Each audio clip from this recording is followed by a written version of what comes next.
Olá pessoal, tudo bem? Sejam todos muito bem-vindos e muito bem-vindas a mais um episódio do Revisando com Questões aqui da JJ Mentoria, disponível sempre no YouTube e também no formato de podcast. Para quem não sabe, toda semana nós escolhemos um tema importante para as provas de residência médica e comentamos 4 questões sobre esse assunto.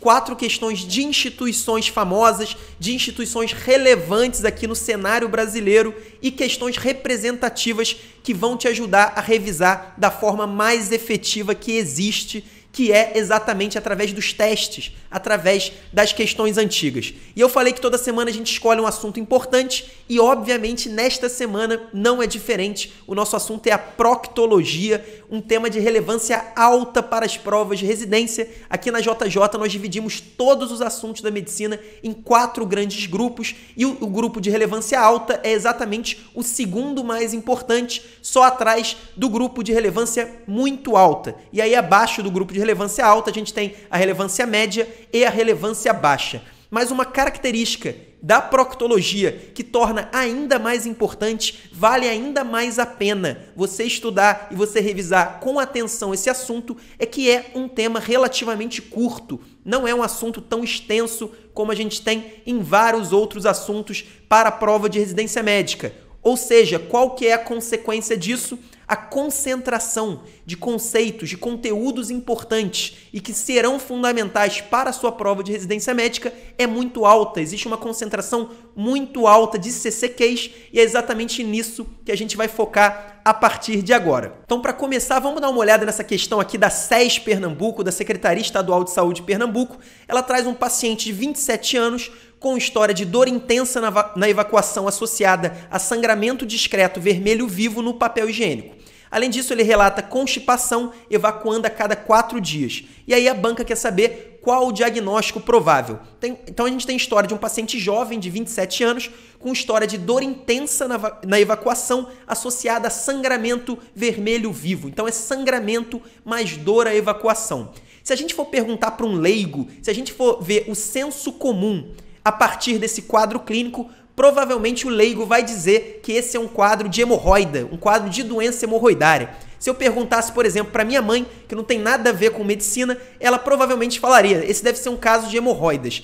Tudo bem o leigo falar isso, a minha mãe pode falar isso, qualquer pessoa que não seja um médico ou um estudante de medicina pode até falar isso, mas é nossa obrigação saber que na grande maioria das vezes a doença hemorroidária não causa dor. Então esse é o primeiro CCQ que eu queria chamar muito a sua atenção, porque esse tipo de questão é muito comum nas provas de residência. As bancas sabem que o senso comum acha, existe esse senso comum de que a doença hemorroidária causa sangramento e dor e muitos médicos, infelizmente, acabam caindo nessa pegadinha, caindo nesse erro, sendo levados pelo senso comum. Então, o primeiro ponto é você anotar isso. A doença hemorroidária causando dor é uma exceção. Normalmente, em prova de residência médica, no enunciado, quando for uma doença hemorroidária, a gente vai ter a descrição de um desconforto local. Só vai haver realmente dor se houver uma trombose hemorroidária, o que é bem mais incomum. Então, sempre que a gente tiver essa descrição de dor intensa na evacuação,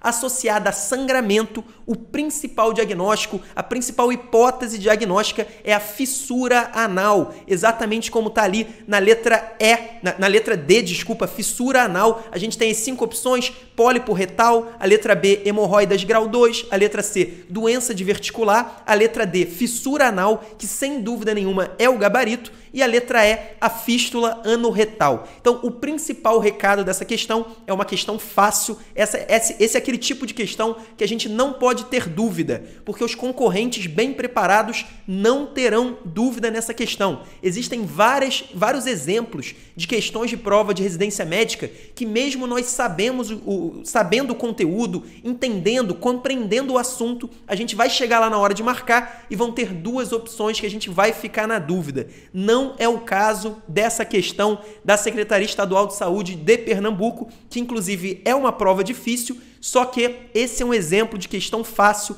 questão que a gente tem obrigação de saber. Memorizou o CCQ? Doença hemorroidária não tem dor, só em algumas exceções, e dor anal associada a sangramento vermelho vivo discreto, a principal hipótese diagnóstica sempre será a fissura anal. Então esse é um CCQ importantíssimo. A maioria das questões de proctologia vai cobrar exatamente nesse nível de profundidade. Você não precisará ser um especialista, você não vai ter que entender tudo sobre o assunto. Você simplesmente vai ter que fazer o diagnóstico diferencial das principais condições, especialmente esse diagnóstico diferencial entre a fissura anal, a doença hemorroidária e também o abscesso anorretal, que a gente vai ver daqui a pouco. Então você já gravou dor intensa, evacuação associada a sangramento, é fissura anal, até que se prove o contrário, só se houver algum dado bem específico que torne outra alternativa mais provável. Então esse é o protótipo da questão fácil sobre doença hemorroidária,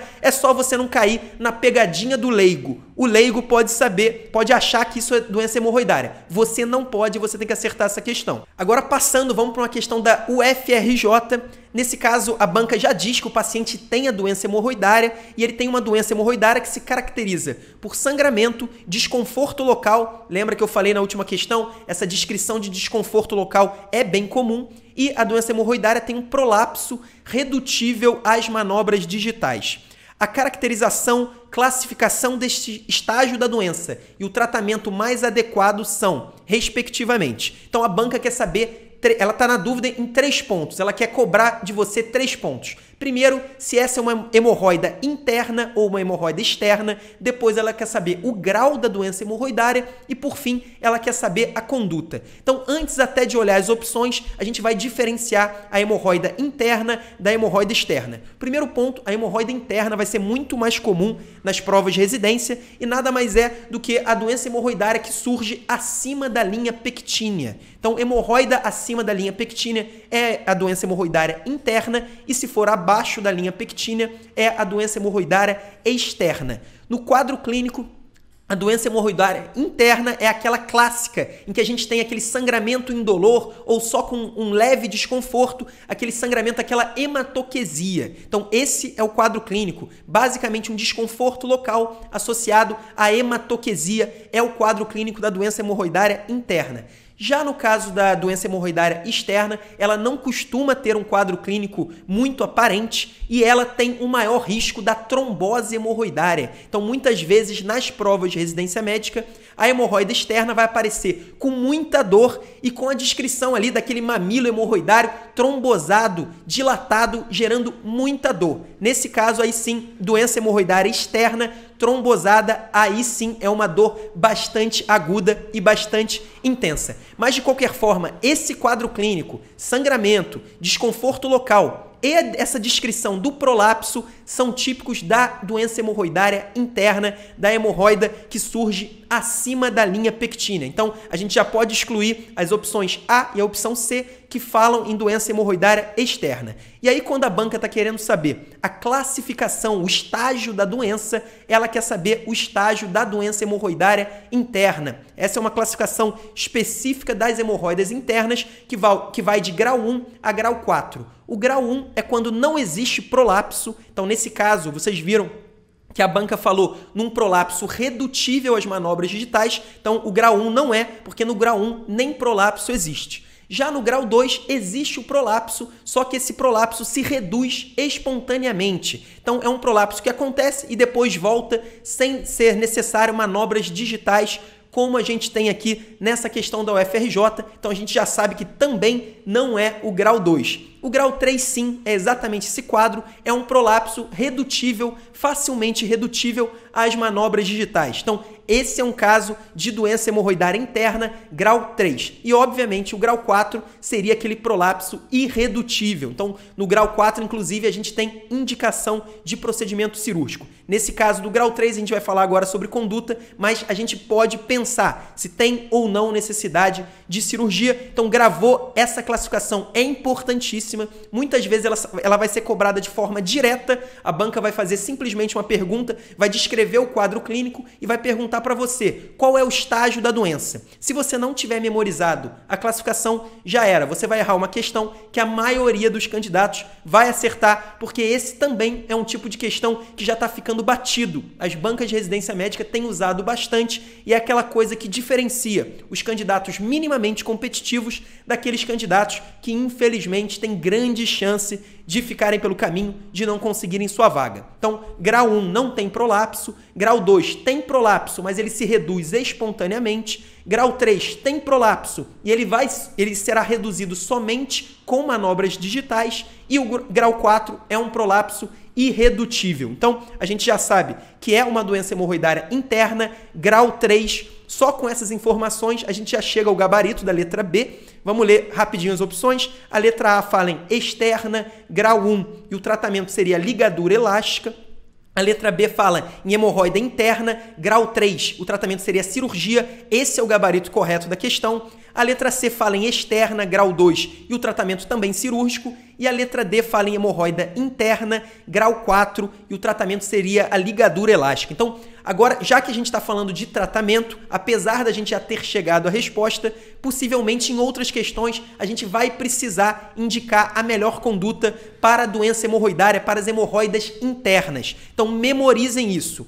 Hemorroida interna grau 1, o tratamento normalmente vai ser feito somente com orientações dietéticas. Então a gente vai aumentar o consumo de fibra alimentar, a gente vai aumentar o consumo hídrico, né? A ingestão hídrica do paciente. A gente simplesmente vai tratar a constipação, que é o principal fator etiológico da doença hemorroidária na maioria dos casos. Então a gente vai fazer a conduta conservadora, orientações simplesmente dietéticas. Já no grau 2, quando a gente já tem o prolapso, mas esse prolapso se reduz espontaneamente, nesse caso, normalmente não basta somente as orientações dietéticas. Nesse caso, a gente tem já indicação de fazer os procedimentos ambulatoriais para doença hemorroidária. E aí, especialmente, eu estou falando desse procedimento que está tanto na letra A quanto na letra D, que é a ligadura elástica. É um procedimento atualmente bastante usado na doença hemorroidária, tanto grau 2 quanto grau 3, e a gente pode usar e deve. Existem outros procedimentos ambulatoriais parecidos que têm mais ou menos a mesma indicação, mas o principal atualmente é a ligadura elástica, que vai ser o procedimento usado na hemorroida interna grau 2. Já a hemorroida grau 4, vamos pular por enquanto a grau 3, na grau 4 a gente tem indicação de procedimento cirúrgico. E aí existem algumas técnicas, eu não vou abordar, não vou entrar nessa profundidade agora, mas hemorroida interna grau 4, com prolapso irredutível, a gente vai ter indicação de correção cirúrgica da doença hemorroidária. E aí a grande dúvida está exatamente nesse caso aqui que a gente está desse paciente, que é uma doença hemorroidária interna, grau 3, que tem um prolapso que é redutível somente com manobras digitais. Nesse caso, a gente pode usar tanto a ligadura elástica, né, os procedimentos ambulatoriais, quanto o procedimento cirúrgico. No caso, a banca colocou como gabarito a cirurgia, a letra B é a doença hemorroidária interna, grau 3, cirurgia, mas isso vai depender do grau de prolapso, do tamanho desse prolapso e do que o cirurgião, do que o proctologista achar melhor. No caso do grau 3, não tem como a gente determinar somente com o grau se é melhor o procedimento ambulatorial, como a ligadura elástica, ou o procedimento cirúrgico. De qualquer forma, em relação ao gabarito, não tem a menor dúvida. Com certeza, essa é uma doença hemorroidária interna, acima da linha pectínea. Com certeza, ela também é uma hemorroida grau 3, prolapso redutível com manobras digitais, e o procedimento cirúrgico é um dos procedimentos usados nesse tipo de hemorroida. Então, gabarito realmente letra B, uma boa questão da UFRJ.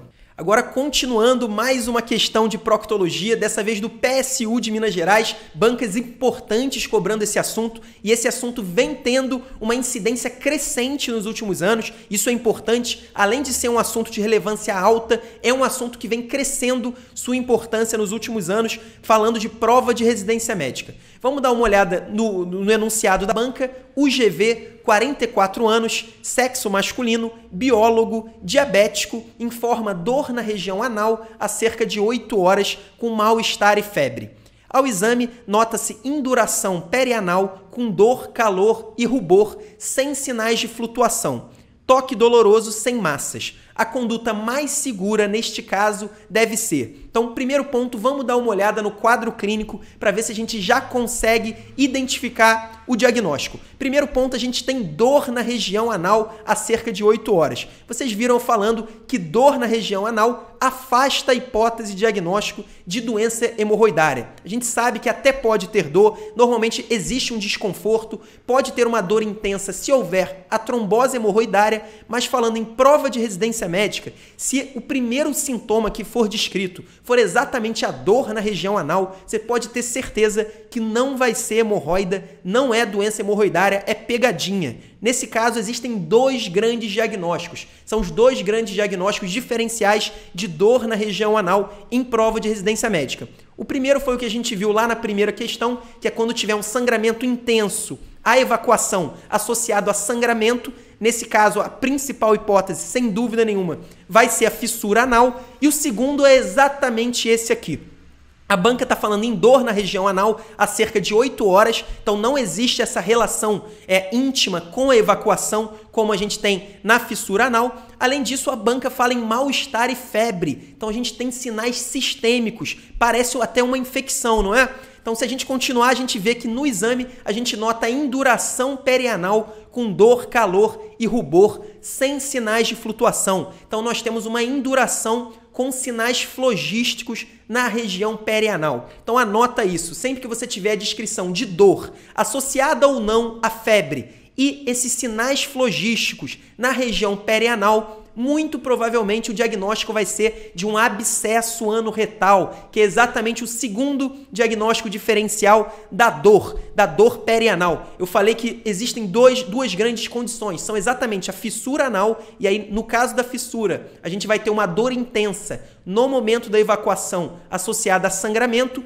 e o abscesso anorretal, que a gente vai ter uma dor, é uma dor contínua, claro que a dor também pode piorar no momento da evacuação, mas é uma dor contínua com sinais flogísticos locais. Então vai ter sinais de induração, dor, calor, rubor na região anorretal, e aí nesse caso a gente ainda teve os sinais sistêmicos, o mal-estar e a febre, praticamente fechando o nosso diagnóstico de abscesso anorretal. Então, o primeiro conceito que você precisa memorizar dessa questão é exatamente esse, o diagnóstico do abscesso anorretal. E o segundo é exatamente o que a banca pediu. A banca quer saber qual é a conduta mais segura nesse caso. Então, anota isso para você nunca mais esquecer. No caso do abscesso anorretal, ao contrário de alguns outros abscessos que a gente pode tratar clinicamente, por exemplo, o abscesso pulmonar, por exemplo, o abscesso hepático amebiano, são dois tipos de abscessos que nós podemos tratar clinicamente. No caso do abscesso anorretal, a conduta é drenagem de abscesso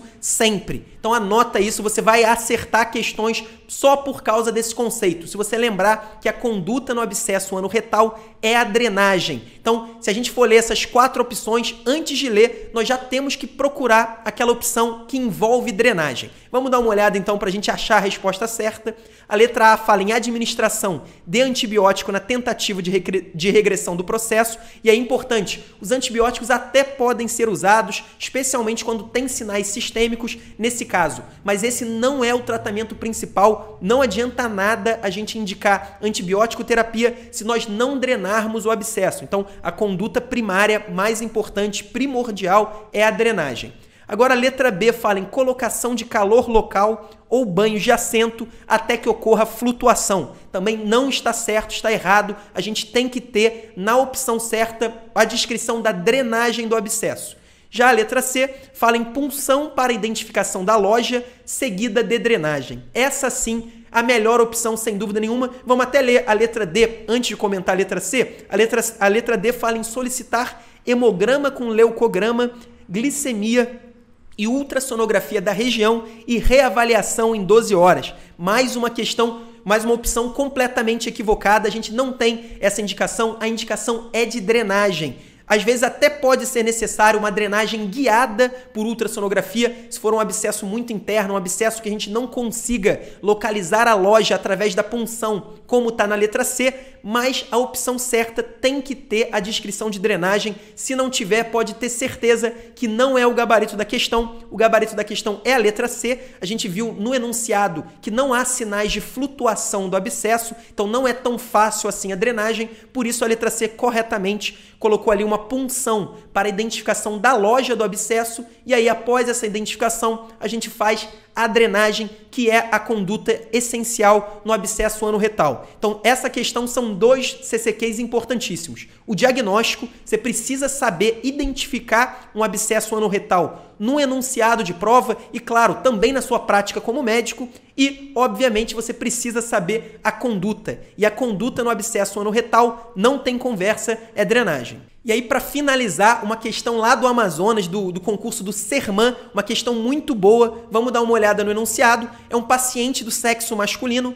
34 anos, com história de constipação crônica, e ele vem ao consultório de cirurgia queixando dor anal intensa à evacuação há cerca de 2 semanas. Dor anal intensa à evacuação, a gente já liga o alerta para a possibilidade alta de ser uma fissura anal. Mas vamos dar uma lida no enunciado para a gente identificar melhor o quadro. Refere ainda raios de sangue no papel higiênico. Praticamente a gente já fechou o diagnóstico de fissura anal.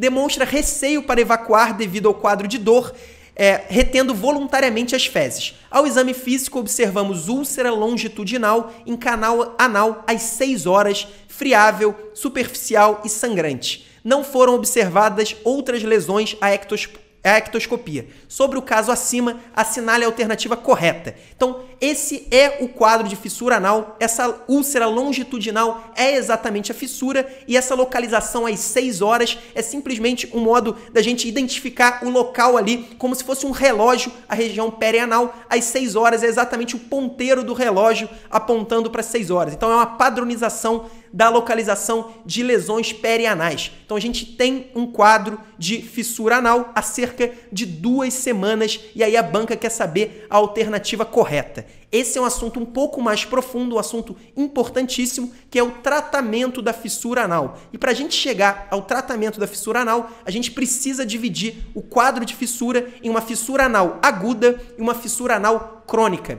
A fissura anal aguda é aquela que ocorre até 3 semanas de duração. Então, até 3 semanas de duração, a gente considera uma fissura anal aguda. E mais do que 6 semanas de duração, nós consideramos uma fissura anal crônica. Entre 3 e 6 semanas é muito mais controverso, as bancas não costumam cobrar nesse período. Nesse caso, como o nosso paciente já está com quadro há 2 semanas, obviamente a gente tem uma fissura anal aguda. E aí, qual que é a fisiopatologia de uma fissura anal aguda até a fissura anal crônica? E por que é importante a gente saber disso? A gente precisa entender a fisiopatologia para memorizar com muito mais facilidade o tratamento, a conduta, tanto na fissura anal aguda quanto na fissura anal crônica. A gente já sabe que o quadro clínico da fissura anal é uma dor muito intensa, evacuação associada a sangramento. E aí o grande problema é exatamente essa dor muito intensa. A dor muito intensa à evacuação acaba gerando uma hipertonia de esfíncter anal. E essa hipertonia de esfíncter anal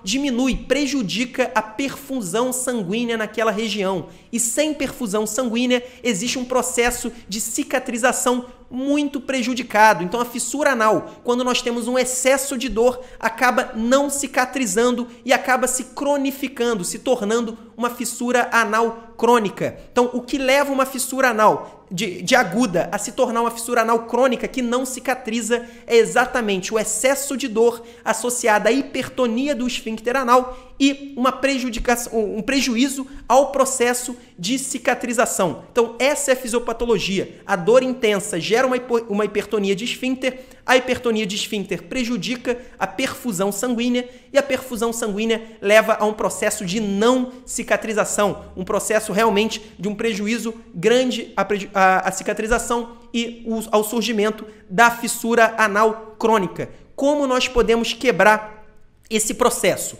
Exatamente tratando a fissura anal aguda, tratando a causa da cronificação da fissura anal aguda. E se a gente for lembrar da fisiopatologia, a causa primária é exatamente o excesso de dor. Então, o tratamento da fissura anal aguda baseia-se em diminuir a dor desse paciente. E aí a gente tem várias maneiras de reduzir a dor. Nós temos anestésicos locais, pomadas de anestésicos locais, por exemplo, que podem ser usadas. Nós temos o tratamento da constipação. Nós podemos usar emolientes fecais que tornem essas fezes menos sólidas para diminuir essa dor intensa, evacuação. Nós temos também os banhos de assento, que são muito usados na fissura anal aguda. Então, banhos de assento, emolientes fecais, anestésicos locais são alguns exemplos de medicações importantíssimas para o tratamento da fissura anal aguda, para evitar que a fissura anal aguda se torne uma fissura anal crônica. Mas e aí? E se a gente não conseguir parar esse processo? Se o paciente já chegar para a gente, por exemplo, com uma fissura anal crônica de 8 semanas de duração, o que nós vamos fazer? Nesse caso, existem duas possibilidades. A primeira linha, a primeira possibilidade é o tratamento conservador com pomadas que reduzam a hipertonia do esfíncter anal. Então pode ser, por exemplo, uma pomada de diltiazem. Não sei se vocês lembram, mas o diltiazem é um bloqueador de canal de cálcio, então ele promove relaxamento muscular. Ou uma pomada de nitratos, uma pomada de nitroglicerina, por exemplo, pode ser usada para reduzir a hipertonia do esfíncter anal. Além disso, o botox, a toxina botulínica, pode ser aplicada para tentar reduzir essa hipertonia e resolver, fazer com que a cicatrização consiga ocorrer. E aí, se essas medicações tópicas ou injetáveis não forem suficientes, nesse caso existe um procedimento cirúrgico que está ali na letra A, que é a esfincterotomia lateral interna. Então, cirurgicamente, a gente vai corrigir essa hipertonia do esfíncter anal e, nesse caso, está indicado quando o tratamento conservador, com pomadas, às vezes até com medicações orais para o tratamento da hipertonia, não surtem efeito, aí sim a gente vai fazer a esfincterotomia. Então, resumindo o tratamento da fissura anal, no caso da fissura anal aguda, o nosso grande ponto é evitar o excesso de dor, porque o excesso de dor pode levar à hipertonia. Então a gente vai usar banhos de assento, a gente vai usar emolientes fecais, a gente pode usar anestésicos tópicos locais também, vários procedimentos, vários mecanismos para tentar reduzir a dor. Se isso não for suficiente e a fissura se tornar crônica, nesse caso o grande ponto vai ser tentar reduzir a hipertonia do esfíncter anal. Nesse caso a gente tem pomada de diltiazem, pomada de nitratos, a gente tem a toxina botulínica e alguns outros mecanismos. Se não der certo o tratamento com medicamentos, a gente vai partir para a cirurgia, para a esfincterotomia lateral interna. Então, tendo em vista que o nosso paciente tem uma fissura anal com 2 semanas de duração, ou seja, uma fissura anal aguda, vamos dar uma olhada a partir de tudo que a gente falou em qual que é a resposta correta. Vamos dar uma olhada na letra A. Por tratar-se de patologia crônica, a esfincterotomia deverá fazer parte do seu tratamento cirúrgico. A gente já viu que essa não é uma fissura anal crônica, então a gente já exclui a letra A. Vamos partir para a letra B. O tratamento deste paciente pode incluir a dieta rica em fibras, aumento da ingesta hídrica diária, melhor higiene local com abolição do papel higiênico e uso de pomadas tópicas à base de isosorbida. Então a letra B fala em vários procedimentos aí para melhorar a constipação, o que reduzem a dor, e fala também na pomada à base de isosorbida, que é um nitrato. A letra B me parece uma ótima opção para o tratamento da fissura anal aguda, e aí é até importante a gente enfatizar que o tratamento da fissura anal crônica se baseia na redução da hipertonia do esfíncter anal. Mas nesse caso, mesmo na fissura anal aguda, ainda mais já com 2 semanas de duração, é possível que já haja uma certa hipertonia no esfíncter, e a gente já pode e deve usar pomadas para tentar reduzir essa hipertonia. Então a letra B me parece uma ótima opção. Vamos dar uma olhada na letra C. Caso o tratamento clínico seja ineficaz, o tratamento indicado seria cirúrgico pela técnica de Milligan-Morgan. Primeiro, nada a ver, essa técnica cirúrgica é uma técnica de hemorroidectomia, então não tem nada a ver com esse quadro. Esse é um quadro de fissura anal aguda. Podemos passar para a letra D. Por tratar-se de patologia infecciosa, o tratamento deve incluir antibióticos por 2 semanas. Essa não é uma patologia infecciosa, não tem nada a ver também. É uma fissura anal aguda e a melhor conduta, a melhor resposta, sem dúvida nenhuma, está na letra B. O tratamento desse paciente pode incluir a dieta rica em fibras, aumento da ingesta hídrica local. Então, o aumento da ingesta hídrica diária, a gente está tratando a constipação. A gente sabe que a constipação, a dificuldade para evacuar, aumenta ainda mais a dor na fissura anal aguda e, obviamente, por aumentar a dor, pode levar a um aumento do tônus do esfíncter anal, que é tudo que a gente não quer na fissura anal aguda, além da higiene local, com a abolição do papel higiênico, que também tem um efeito irritativo, aumenta a dor, e o uso de pomadas tópicas à base de isosorbida. Poderíamos ter também emolientes fecais, banhos de assento, são todas ótimas condutas na fissura anal aguda. Lembrando, o nosso grande objetivo é evitar a dor, para com isso evitar a hipertonia e facilitar o processo de cicatrização, evitando que essa fissura anal se torne crônica. Bom, pessoal, essas foram as questões de hoje de proctologia. Como eu falei, um assunto de alta relevância e, mais importante ainda do que isso, um assunto curto, um assunto com uma grande concentração de tópicos importantes, de conceitos-chave para a questão de CCQs. Espero que a gente tenha te alertado para vários deles e que isso seja importante na hora da sua prova de residência. Um abraço, até a próxima semana.